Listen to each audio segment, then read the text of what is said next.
Hello viewers, greetings from doctor Suresh Jain. आज के हमारे वीडियो का टॉपिक है स्वस्थ रहने के लिए खाना कब खाएं, when to eat to be healthy. आजकल सब लोग स्वास्थ्य का बहुत ध्यान रखते हैं, सब लोग हेल्थ कॉन्शियस है, फिट एंड हेल्दी सभी रहना चाहते हैं और इसके लिए सभी काफ़ी मेहनत भी करते हैं। कुछ लोग वज़न कमाना चाहते हैं, कुछ लोग वज़न बढ़ाना चाहते हैं। अनेक क्रोनिक प्रॉब्लम्स, मोटापा, high BP, high blood sugar, high cholesterol, inflammation, cancer, इन बीमारियों ने अनेक लोगों को पकड़ रखा है। स्वस्थ रहने के लिए अनेक प्रकार के diet plan and exercise plan भी प्रचलन में है। उन्हीं में से एक है इंटरमिटेंट फास्टिंग, जिसको आज हम लोग डिस्कस करेंगे। इससे वेट कम करने के साथ साथ मेटाबॉलिज्म भी ठीक होती है, शरीर में मौजूद इन्फ्लेमेशन भी कम होता है और कई तरह की बीमारियों से भी छुटकारा मिलता है। It is a very simple and meaningful technique of reducing fat and weight and remaining healthy. Fasting और उपवास ये कोई नया कंसेप्ट नहीं है। हमारे इंडियन कल्चर में ये तो बिल्कुल भी नया नहीं है, ये सदियों से चला आ रहा है। हमारे पूर्वज कई कारणों से उपवास किया करते थे। हम सुनते और जानते भी हैं कि जैनियों में अष्टमी, चतुर्दशी, पर्युषण पर्व, हिंदूज में नवरात्रा, मुस्लिम्स में रमादान, इन सब प्रथाओं में उपवास का प्रचलन है। इन्हीं सब प्रथाओं से हमें ये जानने को मिलता है कि उपवास सरलता से, आसानी से किया जा सकता है और सुरक्षित भी है। वैसे भी भारतीय परंपरा में एक समय सूर्यास्त से लेकर सूर्योदय तक और उसके बाद में भी मॉर्निंग रूटीन्स, पूजा पाठ, धर्म ध्यान, इन सब से निवृत्त होकर के ही लोग भोजन किया करते थे। यानी प्रतिदिन 12 से 16 घंटे का उपवास किया करते थे। अभी हाल ही के वर्षों में वजन कम करने के लिए इंटरमिटेंट फास्टिंग का प्रचलन बहुत बड़ा है। इससे अच्छे रिजल्ट मिल रहे हैं, इसलिए इसकी पॉपुलैरिटी भी काफ़ी बड़ी है। ये चर्बी को कम करने में, वज़न कम करने में अन्य तरीक़ों से काफ़ी सरल है। इसमें स्ट्रिक्ट रूल्स एंड रेगुलेशंस को फॉलो नहीं करना होता।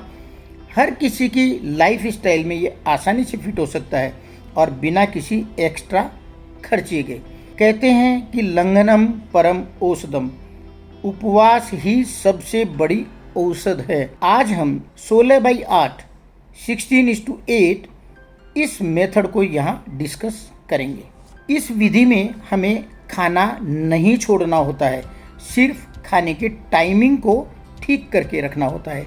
इस विधि में हम सारे दिन खाते नहीं रहते, दिन के 8 घंटे हम खाना खाते हैं, जिसे हम ईटिंग विंडो बोल सकते हैं, और बाकी के 16 घंटे हमें खाना नहीं खाना है, यानी उपवास करना है, फास्टिंग करना है। इसको हम फास्टिंग विंडो कहते हैं। इसमें हमें खाने के कोई आइटम्स को नहीं बदलना है। जो भी आइटम्स हम नॉर्मली खाते हैं उन्हें ही हमें खाना है, सिर्फ खाने के समय में ही या ईटिंग विंडो के समय में ही खाना है।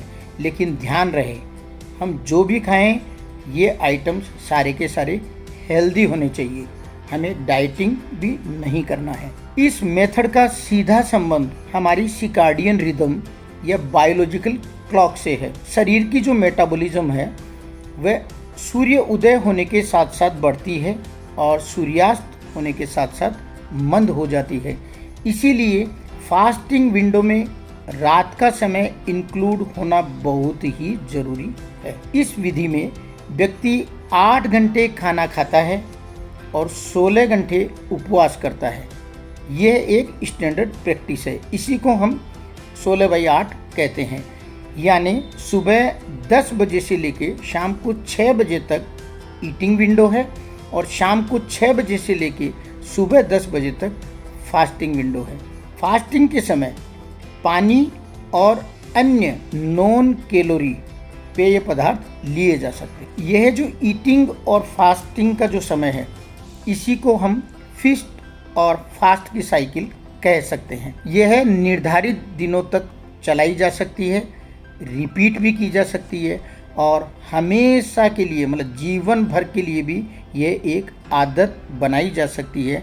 It may become a way of life. अनेक जैन लोग इस विधि को अभी भी फॉलो करते हैं।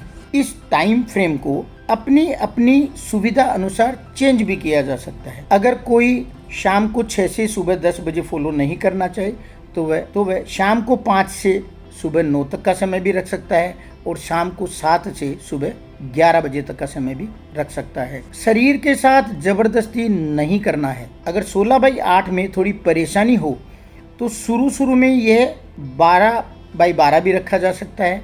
मतलब धीरे धीरे हम उपवास के घंटों को बढ़ा सकते हैं।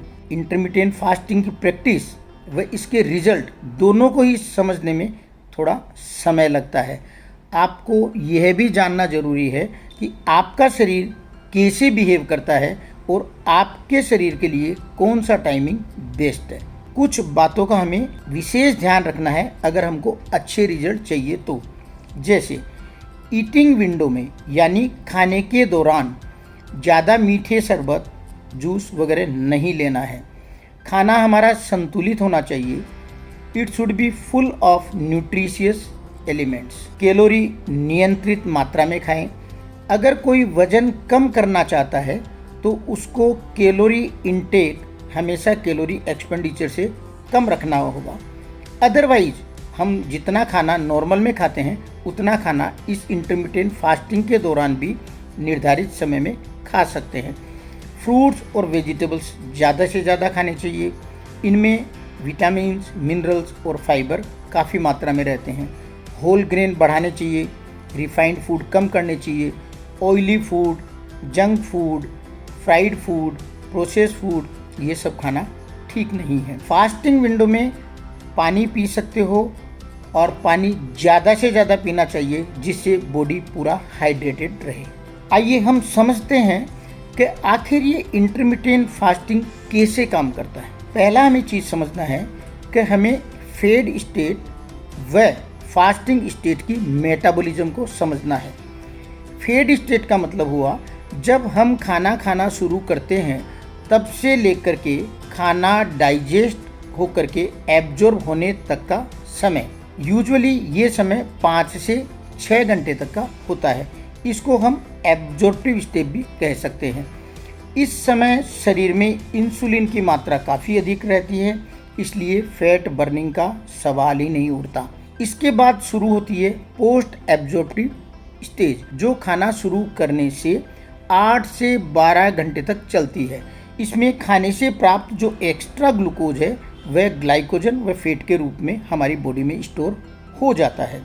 और इसके बाद आती है फास्टिंग स्टेट। इसमें शरीर में इंसुलिन की मात्रा कम हो जाती है, फैट बर्निंग शुरू हो जाती है, जो खाने के 8 से 12 घंटे के बाद में ही शुरू होती है। इस समय शरीर में ग्लूकोज की मात्रा कम हो जाती है। इसका मतलब फास्टिंग स्टेट में ही फैट बर्निंग शुरू होती है। हम जब भोजन करते हैं तो उसमें मौजूद जो ग्लूकोज रहता है वह हमारे शरीर में एब्जॉर्ब होता रहता है और वह हमारी शरीर की क्रियाओं के लिए एनर्जी का काम करता है। जो ग्लूकोज अतिरिक्त रहता है वह ग्लाइकोजन और फैट के रूप में हमारी बॉडी में स्टोर होने लग जाता है।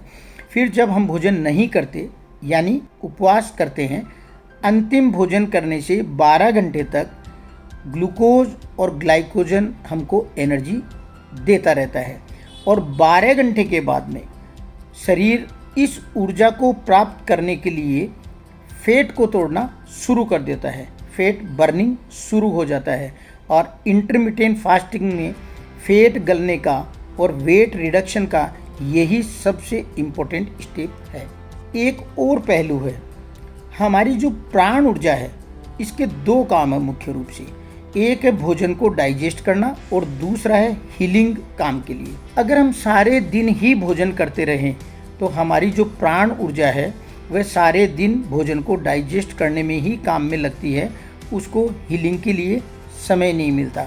लेकिन अगर हम उपवास करें तो प्राण ऊर्जा हीलिंग में हेल्प करती है, बॉडी टिश्यू को रिपेयर करने में हेल्प करती है। आइए अब हम जानते हैं कि इंटरमिटेंट फास्टिंग से क्या क्या लाभ हो सकते हैं। इससे अनेक लाभ होते हैं। सबसे इम्पोर्टेंट लाभ है चर्बी व वजन में कमी आना। मनपसंद खाना खाकर के भी बिना डाइटिंग के वजन कम करने का ये सबसे सरल साधन है। स्टडीज़ बताती है कि हर सप्ताह 1% वेट रिड्यूस किया जा सकता है इस विधि के द्वारा। कोलेस्ट्रॉल, ट्राइग्लिसराइड और एलडीएल कोलेस्ट्रॉल कम होने लगता है। हाई बीपी भी कम होने लगता है। बॉडी का डिटॉक्सिफिकेशन शुरू हो जाता है। जब शरीर में 16 घंटे तक कुछ भी नहीं डाला जाए तो जो भी शरीर में मौजूद टॉक्सिन्स हैं, डेड सेल्स हैं, इनको निकालना बॉडी के लिए बहुत ईजी हो जाता है। बॉडी के विभिन्न अंगों को रेस्ट मिलता है। शरीर को अंगों को ओवरवर्क नहीं करना पड़ता। इससे मेटाबॉलिज्म काफ़ी इम्प्रूव होती है। ग्लूकोज टॉलरेंस में सुधार होता है। इंसुलिन रेजिस्टेंस में कमी आती है। इंसुलिन सेंसिटिविटी बढ़ने लगती है। इससे डायबिटीज़ अर्ली स्टेज में अगर है तो वह रिवर्स भी हो सकती है। और प्री डायबिटीज़ वाले अगर इस विधि को पालन करें तो वह इस बीमारी को रोक भी सकते हैं। ग्रोथ हार्मोन का सिक्रीशन भी बढ़ता है। लाइफ स्टाइल थोड़ा इजी हो जाता है। दिनचर्या सरल हो जाती है। शरीर को आराम के लिए फुर्सत मिलती है। अच्छा और सही खाना चुनने की व सीखने की आदत भी पड़ती है। शरीर में जो भी इन्फ्लेमेशन चल रहे हैं या उनसे जो भी संबंधित बीमारियां हैं उनमें आराम मिलने लगता है। बॉडी हील होने लगती है। टिश्यू रिपेयरिंग शुरू हो जाती है। कैंसर का खतरा भी कम रहता है। जो कैंसर सेल्स होते हैं या डेड सेल्स होते हैं उनको फेगोसाइटोसिस प्रोसेस के द्वारा हटा दिया जाता है, जिसको हम लोग ऑटोफेगी भी बोलते हैं। एल्जाइमर्स डिजीज़ और मेमोरी लॉस, इनका खतरा भी थोड़ा कम हो जाता है। एजिंग स्लो हो जाती है। लॉन्गेविटी बढ़ जाती है। आइए अब हम देखते हैं कि किस किस को इंटरमिटेंट फास्टिंग प्रैक्टिस नहीं करनी चाहिए। सबसे पहले pregnant ladies and lactating women, या फिर किसी के अगर कोई सीरियस मेडिकल डिजीज़ है तो, या किसी के डेफिशिएंसी डिजीज़ है तो, या जो डायबिटीज़ वाले इंसुलिन डिपेंडेंट है। लेकिन डायबिटीज़ के वो लोग इस विधि का पालन कर सकते हैं जिनके डायबिटीज़ माइल्ड है, जिनका ओवरवेट है और जो ऐसी मेडिसिन ही यूज कर रहे हैं जिनमें लो ब्लड शुगर हो जाने का खतरा बिल्कुल भी नहीं है। लो ब्लड प्रेशर वालों को भी ये नहीं पालन करना है। और जिनके मेंटल डिजीजेज है, मानसिक बीमारियां हैं, उनको भी ये विधि पालन नहीं करनी चाहिए। आशा करता हूँ स्वस्थ रहने की ये सरलतम विधि आपको समझ में ज़रूर आई होगी। लेकिन शुरू करने से पहले आप अपने डॉक्टर से ज़रूर परामर्श कर लीजिए। उपवास के जो अन्य तरीके हैं, अन्य पहलू जो हैं, हम फिर कभी और दूसरे वीडियो में डिस्कस करेंगे। आपको ये वीडियो अगर अच्छा लगा लाइक करिए, शेयर करिए, और आपने अभी तक मेरी चैनल को अगर सब्सक्राइब नहीं किया है तो आशा करता हूँ आप आज ही सब्सक्राइब करेंगे। Thank you very much.